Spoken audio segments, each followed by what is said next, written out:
مجھ سے حاصل کر نگاہ پردہ سوز اے ہم نشیں، آنکھ کے اندر مقید ہو کے جو رہتی نہیں۔ آدمی کیا ہے؟ فقط دیدار ہے، باقی ہے پوست۔ اور ہے دیدار کیا؟ دیدار ہے دیدار دوست۔ تو اگر دیدار کا طالب ہے پیدا کر نگاہ، ہاں بنا لے اپنے سارے تن کو پگھلا کر نگاہ۔ وسعت نا آسماں سے تو ہے ترساں کس لیے؟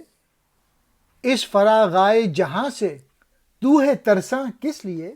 تو مجھ یعنی رومی سے پردوں کو جلانے والی وہ نگاہ حاصل کر جو آنکھوں میں قید نہیں رہتی۔ یہ باطن کی یا دل زندہ کی نگاہ ہے جس کا ظاہری آنکھ سے کوئی تعلق نہیں، اور جو کائنات کی ہر شے کے پس پردہ حقیقت کا مشاہدہ کرنے میں محو رہتی ہے اور اس حقیقت سے باخبر ہوتی رہتی ہے۔ آدمی سراپا نظر ہے، باقی جو کچھ ہے وہ اس کا چھلکا یا کھال ہے۔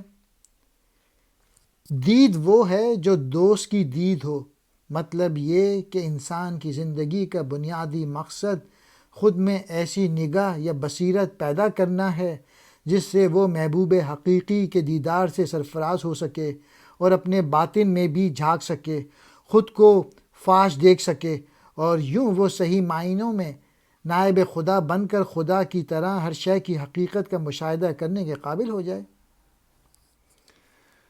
تو اپنے سارے بطن کو نگاہ میں پگھلا دے، تو نظر میں چل یعنی نظر پیدا کر، تو نظر پیدا کر، نظر پیدا کر، گویا تو اپنے سارے جسم کو یا ساری جسمانی قوت کو بصیرت میں تبدیل کر لے۔ وہ اس لیے کہ انسان سراپا نظر یا بصر ہے، باقی جو کچھ ہے وہ کھال کی مانند بیکار یا بے مصرف ہے۔